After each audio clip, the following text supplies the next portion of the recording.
Pernahkah kamu merasa bahwa pikiranmu tidak benar-benar berada di bawah kendalimu? Seolah-olah ada sesuatu di dalam dirimu yang terus bergerak tanpa izin, tanpa arahan yang jelas, dan tanpa bisa kamu hentikan kapanpun kamu mau. Kamu mencoba fokus pada satu hal, mencoba mengarahkan perhatianmu, tetapi tiba-tiba muncul pikiran lain yang tidak kamu undang, tidak kamu inginkan, dan bahkan tidak kamu pahami asalnya dari mana datangnya dalam kehidupan sehari-hari. Pikiran itu datang begitu saja, tanpa peringatan, tanpa alasan yang jelas, dan tanpa logika yang bisa kamu pahami secara langsung. Dan semakin kamu mencoba menolaknya, semakin kuat ia kembali, seolah-olah memiliki kekuatan tersendiri yang tidak bisa kamu kendalikan dengan mudah oleh kesadaranmu sendiri. Selama ini kamu mungkin percaya bahwa kamu adalah pengendali penuh dari pikiranmu, bahwa setiap ide, setiap keputusan, dan setiap emosi berasal dari dirimu sepenuhnya. Kamu percaya bahwa kamu memiliki kendali mutlak atas apa yang kamu pikirkan setiap saat dalam hidupmu. Namun kenyataannya tidak sesederhana itu. Carl Jung pernah menjelaskan bahwa pikiran manusia tidak sepenuhnya sadar bahwa apa yang kamu sadari hanyalah sebagian kecil dari keseluruhan dirimu, dan bahwa bagian terbesar justru berada di luar kesadaranmu. Bagian itu bekerja dalam diam, tanpa suara, tanpa tanda yang jelas, namun memiliki pengaruh yang sangat besar terhadap cara kamu berpikir, merasa, dan bertindak setiap hari dalam hidupmu. Bayangkan pikiranmu seperti lautan yang sangat luas, di mana apa yang kamu lihat di permukaan hanyalah sebagian kecil dari keseluruhan yang sebenarnya jauh lebih dalam dan kompleks, dan mungkin selama ini kamu hanya melihat permukaannya saja tanpa pernah menyadari apa yang ada di bawahnya. Sejak kamu kecil, kamu diajarkan untuk percaya bahwa kamu harus mengendalikan dirimu sendiri, bahwa kamu harus mampu menahan emosi, menekan keinginan, dan menjaga perilaku agar sesuai dengan apa yang dianggap benar oleh lingkungan di sekitarmu setiap hari dalam kehidupan sosialmu. Kamu diajarkan untuk tidak marah, untuk tidak takut, untuk tidak menunjukkan sisi yang dianggap lemah, dan untuk selalu terlihat kuat di depan orang lain, meskipun di dalam dirimu sebenarnya terjadi banyak hal yang tidak pernah kamu ungkapkan secara jujur kepada siapapun di sekitarmu. Dalam proses itu, tanpa kamu sadari, kamu mulai menolak bagian dari dirimu sendiri, bagian yang sebenarnya merupakan bagian alami dari menjadi manusia yang memiliki emosi, keinginan, dan pikiran yang kompleks, serta tidak selalu mudah untuk dipahami secara sadar oleh dirimu sendiri. Setiap kali kamu menekan emosi, setiap kali kamu menyembunyikan perasaan, dan setiap kali kamu berpura-pura bahwa semuanya baik-baik saja, kamu sebenarnya sedang memindahkan bagian dari dirimu ke tempat lain yang tidak terlihat oleh kesadaranmu.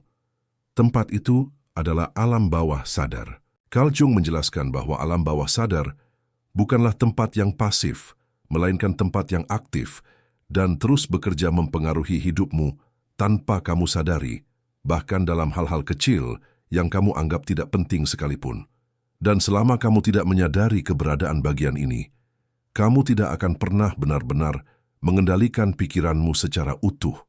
Ketika kamu mencoba mengendalikan pikiranmu, kamu sebenarnya hanya berinteraksi dengan bagian kecil dari dirimu, yaitu kesadaran. Bagian ini adalah yang kamu gunakan setiap hari untuk berpikir, membuat keputusan, dan memahami dunia di sekitarmu. Namun di balik itu semua, ada bagian lain yang jauh lebih besar yang terus bekerja tanpa henti. Bagian ini tidak berbicara dengan bahasa yang jelas. Ia tidak menggunakan logika seperti yang kamu gunakan saat berpikir secara sadar. Sebaliknya, ia muncul dalam bentuk emosi, dorongan, dan reaksi yang sering kali terasa tiba-tiba dan sulit dijelaskan. Itulah sebabnya kamu kadang melakukan sesuatu tanpa tahu alasan pastinya. Itulah sebabnya kamu merasa bertentangan dengan dirimu sendiri. Dan itulah sebabnya kamu merasa seperti tidak memiliki kendali penuh atas apa yang terjadi di dalam pikiranmu. Semakin kamu mencoba mengabaikan bagian ini, semakin besar pengaruhnya terhadap hidupmu. Karena apa yang tidak kamu sadari tidak berhenti bekerja. Ia terus mempengaruhi cara kamu melihat dunia, cara kamu berinteraksi dengan orang lain, dan cara kamu membuat keputusan, dan tanpa kamu sadari, kamu mulai hidup mengikuti pola yang bukan sepenuhnya kamu pilih secara sadar.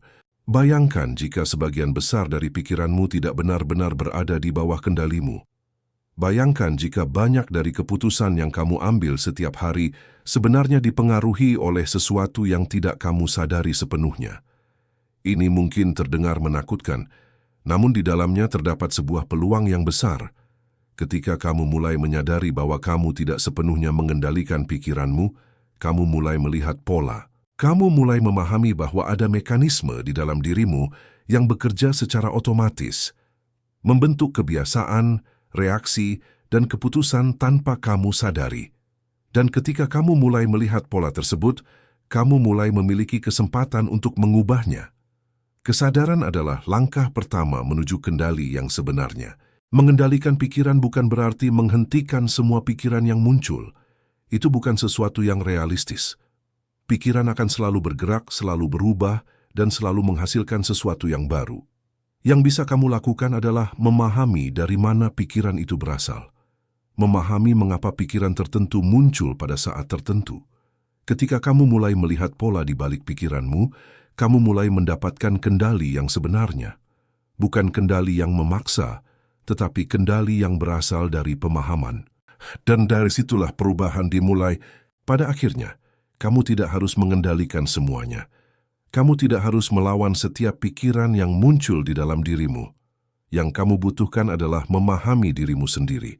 Karena ketika kamu memahami dirimu, kamu tidak lagi dikendalikan oleh sesuatu yang tidak kamu sadari. Dan disitulah kebebasan dimulai. Sekarang setelah kamu memahami bahwa kamu tidak sepenuhnya mengendalikan pikiranmu, ada satu pertanyaan penting yang harus kamu hadapi dengan jujur. Jika bukan kamu yang sepenuhnya mengendalikan pikiranmu, lalu siapa sebenarnya yang mengendalikan arah hidupmu selama ini tanpa kamu sadari setiap harinya? Pertanyaan ini mungkin terasa tidak nyaman, bahkan menakutkan, karena ia memaksa kamu untuk melihat sesuatu yang selama ini kamu hindari. Namun di balik rasa tidak nyaman itu, terdapat kesempatan yang sangat besar untuk memahami dirimu dengan cara yang lebih dalam daripada sebelumnya dalam hidupmu. Carl Jung pernah mengatakan bahwa sampai kamu membuat yang tidak sadar menjadi sadar, ia akan mengarahkan hidupmu, dan kamu akan menyebutnya sebagai takdir tanpa pernah benar-benar memahami apa yang terjadi di balik semua itu dalam perjalanan hidupmu. Artinya, selama kamu tidak menyadari bagian dari dirimu yang tersembunyi, kamu akan terus mengikuti pola yang sama tanpa benar-benar memiliki kendali atasnya. Kamu akan mengulangi reaksi yang sama, membuat keputusan yang sama, dan mengalami hasil yang sama, seolah-olah hidupmu berjalan dengan sendirinya tanpa arah yang kamu pilih secara sadar. Namun ketika kamu mulai menyadarinya, sesuatu mulai berubah. Kamu mulai melihat dirimu dengan cara yang berbeda. Kamu mulai memahami mengapa kamu berpikir seperti itu, mengapa kamu merasa seperti itu, dan mengapa kamu bertindak seperti itu dalam berbagai situasi yang kamu alami setiap hari. Dan dari situlah, kendali yang sebenarnya mulai muncul. Bukan kendali yang memaksa, tetapi kendali yang lahir dari pemahaman yang dalam terhadap dirimu sendiri sebagai manusia yang kompleks dan terus berkembang. Jadi sekarang, setelah semua yang kamu dengar, tanyakan pada dirimu sendiri dengan jujur. Apakah kamu benar-benar mengenal dirimu?